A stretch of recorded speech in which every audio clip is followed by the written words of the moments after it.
तारीख थी 10 जून 2011। उत्तर प्रदेश के गोरखपुर के कमलेशपुरम कॉलोनी की रहने वाली एक लड़की किसी ज़रूरी काम से घर से बाहर निकलती है, लेकिन देर शाम तक वापस नहीं आ पाती है।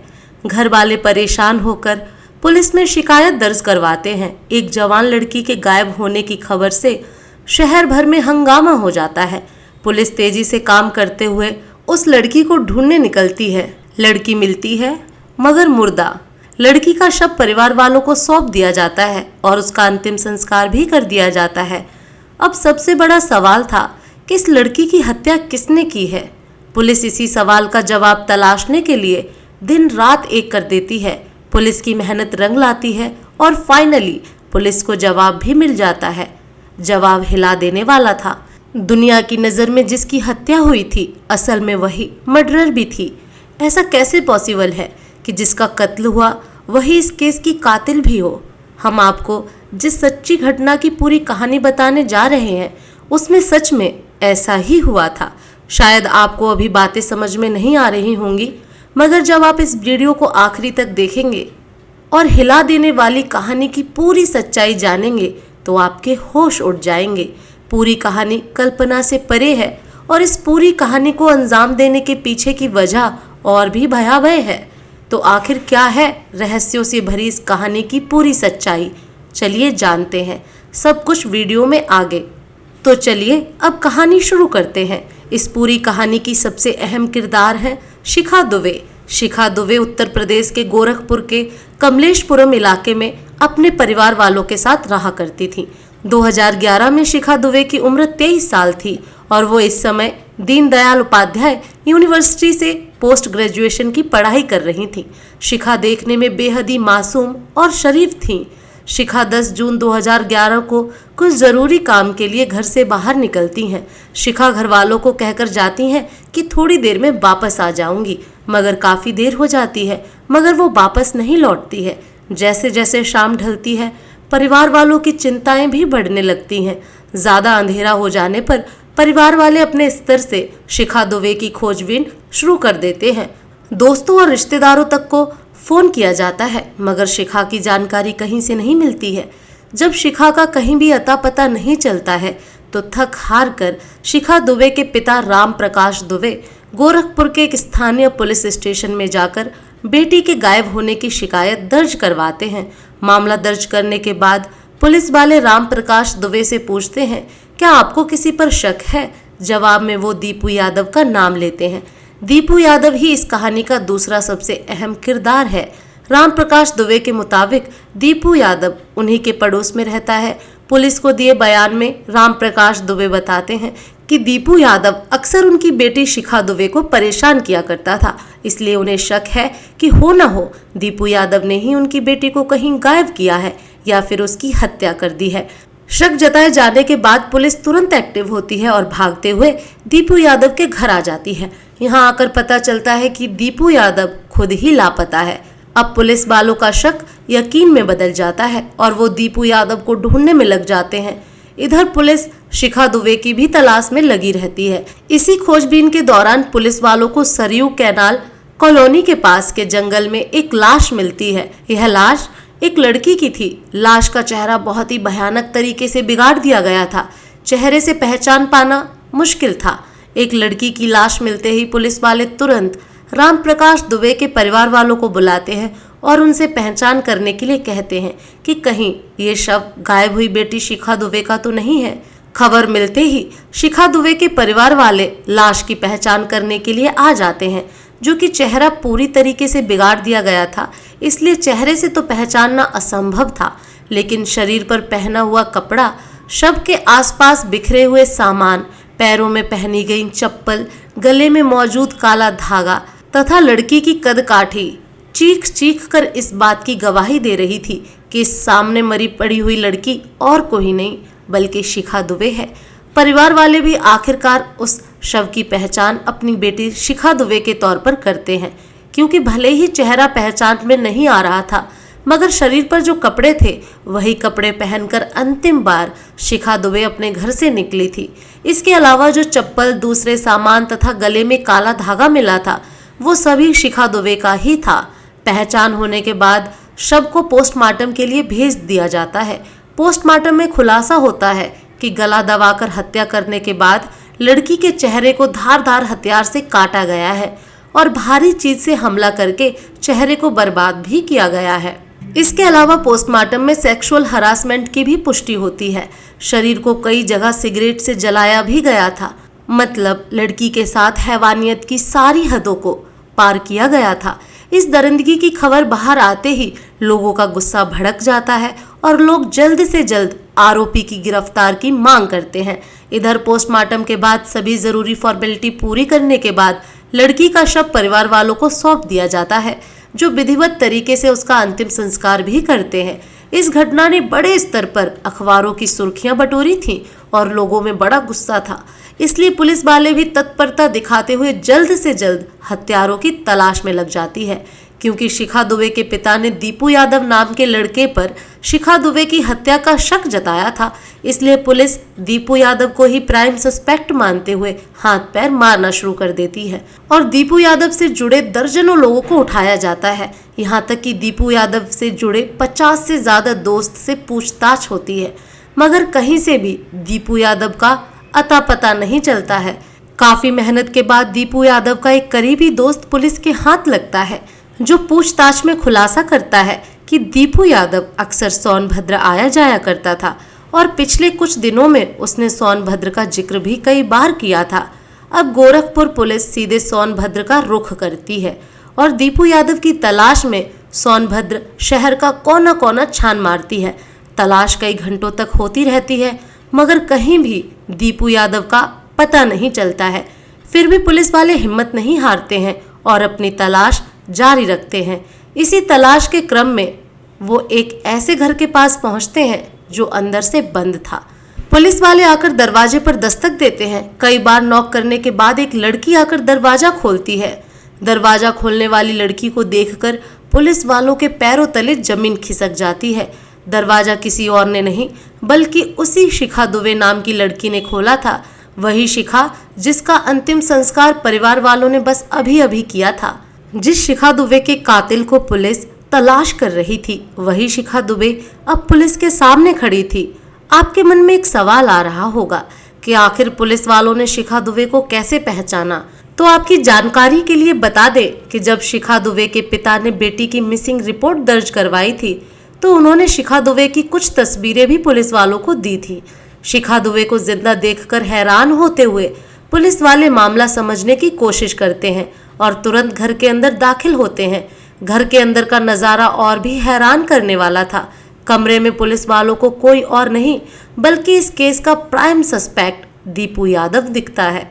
मतलब जिस लड़की शिखा दुबे की हत्या हुई थी वो, और जिस लड़के दीपू यादव पर हत्या का इल्जाम लगा था, वो दोनों एक ही घर में सोनभद्र में साथ रह रहे थे। यहाँ एक और बड़ा सवाल था कि जिस शिखा दुबे का कत्ल हुआ था वह तो पुलिस को जिंदा मिल गई थी, तो अभी अभी परिवार वालों ने जिस लड़की को अपनी बेटी मानकर अंतिम संस्कार किया था वो कौन थी, उसकी हत्या किसने की थी। अब पुलिस इन सभी सवालों का जवाब तलाशने में लग जाती है।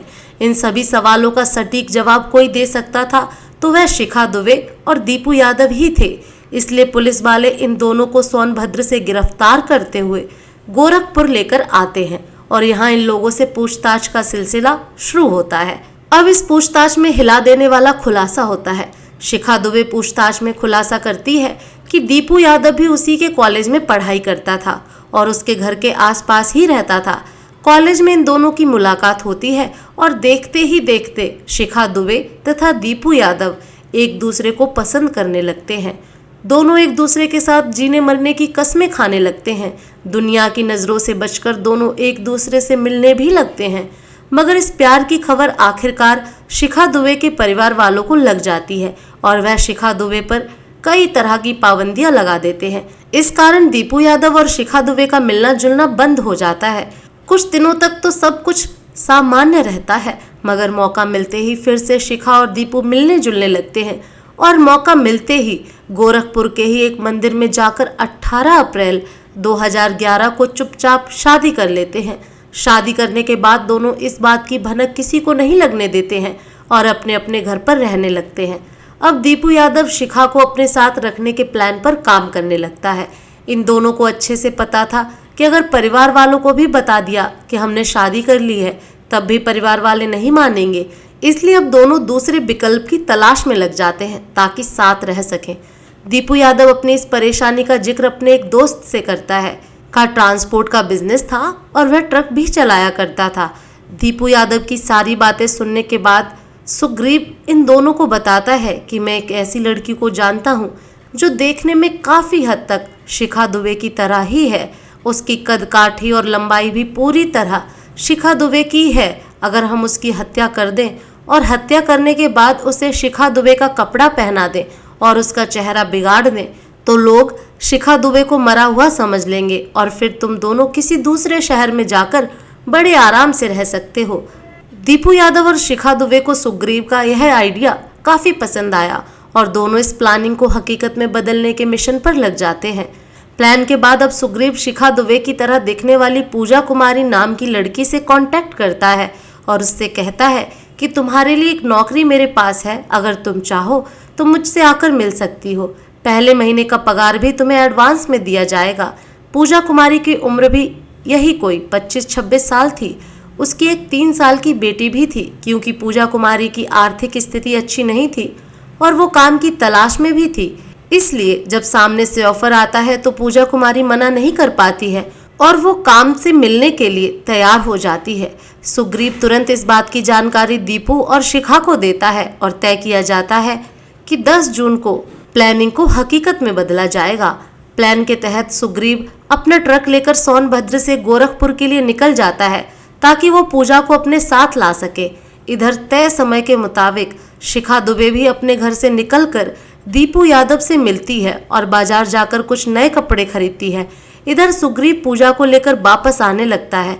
वापस आते हुए वह पास के जंगल में गाड़ी रोकता है और पूजा से कहता है कि यहाँ पर कुछ लोग तुमसे मिलेंगे जो काम देंगे।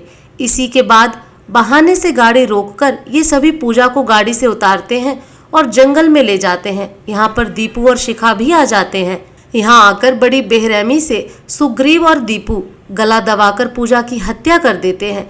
इसके बाद शिखा दुबे बाजार से खरीदकर लाए गए नए कपड़े खुद पहनती है और जो कपड़ा पहनकर वो घर से निकलती थी वो कपड़े पूजा को पहना देती है। यहाँ तक कि जो काला धागा अक्सर शिखा अपने गले में पहना करती थी वो भी पूजा के गले में डाल देती है ताकि इस लाश की पहचान शिखा के तौर पर की जा सके। शिखा अपनी चप्पल भी पूजा के शव के आसपास ही छोड़ देती है। अपना सब कुछ पूजा को पहनाने के बाद शिखा पूजा के सब कपड़े छिपाकर अपने बैग में रख लेती है। कपड़ों के आधार पर तो पूजा अब शिखा बन चुकी थी, मगर चेहरे से अब भी वो पूजा के तौर पर ही पहचानी जा सकती थी। इसलिए अब सुग्रीव तथा दीपू मिलकर ट्रक से लोहे का बड़ा सा रॉड निकालते हैं और बड़ी बेरहमी से पूजा के चेहरे पर मारना शुरू कर देते हैं और ये लोग तब तक उस रॉड से पूजा के फेस पर हमला करते रहते हैं जब तक कि पूजा का पूरा चेहरा बिगड़ नहीं जाता है। इसके अलावा ये लोग पूजा के शरीर पर सिगरेट से भी बड़ी बेरहमी से जलाते हैं ताकि इस मामले को दूसरा रूप दिया जा सके। हत्या करने के बाद दीपू तथा शिखा दुबे तुरंत वहां से सोनभद्र की तरफ भाग जाते हैं, जबकि सुग्रीव अपने खलासी बलराम के साथ मिलकर शव को वहां से उठाकर सरयू कैनाल के पास के जंगलों में लाकर फेंक देता है और फिर छुप जाता है। कुछ दिनों तक तो शिखा दुबे और दीपू का प्लान बहुत अच्छे से काम करता है, मगर जैसे ही शिखा दुबे पुलिस के हाथ लगती है इनके राज से पर्दा उठ जाता है। शिखा दुबे और दीपू यादव के इस खुलासे को सुनकर हर किसी के पैरों तले जमीन खिसक जाती है। हर कोई शौक था कि मासूम सी दिखने वाली शिखा दुबे ने इतने बड़े जघन्य अपराध को अंजाम दिया है। शिखा ने अपने प्यार के साथ रहने के लिए एक 3 साल की मासूम के सर से उसकी मां का साया छीन लिया। इस खुलासे के बाद जब शिखा दुबे को पिता के सामने लाया जाता है तो एक पल के लिए तो उन्हें यकीन भी नहीं होता है कि जिस बेटी को वो मरा समझकर अंतिम संस्कार तक कर चुके थे वही अब उनके सामने है।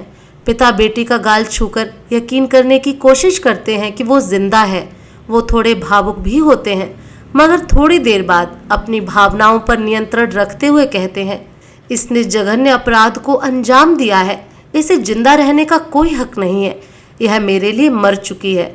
इन सभी खुलासों के बाद पुलिस दीपू यादव, सुग्रीव, शिखा दुबे तथा बलराम को गिरफ्तार करते हुए जेल भेज देती है। जिस शिखा दुबे का इस कहानी की शुरुआत में कत्ल होता है, वही शिखा दुबे कहानी के अंत में कातिल निकलती है। पूजा की पोस्टमार्टम रिपोर्ट में सेक्सुअल हरेसमेंट का भी जिक्र था, मगर इन लोगों में से किसी ने भी पूजा के साथ सेक्सुअल असॉल्ट की बात नहीं स्वीकारी और पुलिस भी इस बात को साबित नहीं कर सकी। फिलहाल इस केस की स्थिति क्या है, सुनकर शायद आपको यकीन नहीं होगा। 2011 में घटी इस घटना के कुछ साल तक तो शिखा दुबे और दूसरे आरोपी जेल में रहते हैं, मगर कुछ साल बाद ही शिखा दुबे तथा दीपू यादव बेल लेकर जेल से बाहर आ जाते हैं। अमर उजाला की एक रिपोर्ट के मुताबिक जेल से बाहर आने के बाद शिखा दुबे तथा दीपू यादव अलग अलग शादी करके अपनी दुनिया बसा चुके हैं। वहीं कुछ खबरों के मुताबिक आज भी इस केस की फाइलें अदालत में धूल फांक रही हैं। अब तक कोई अंतिम फैसला नहीं आया है। हम इस न्यायिक प्रक्रिया पर कोई टिप्पणी नहीं करना चाहेंगे। इस पूरी घटना पर आपकी क्या राय है, कमेंट बॉक्स में ज़रूर बताएं। अगर आपको हमारी मेहनत पसंद आई हो तो इस वीडियो को लाइक करते हुए शेयर भी करें।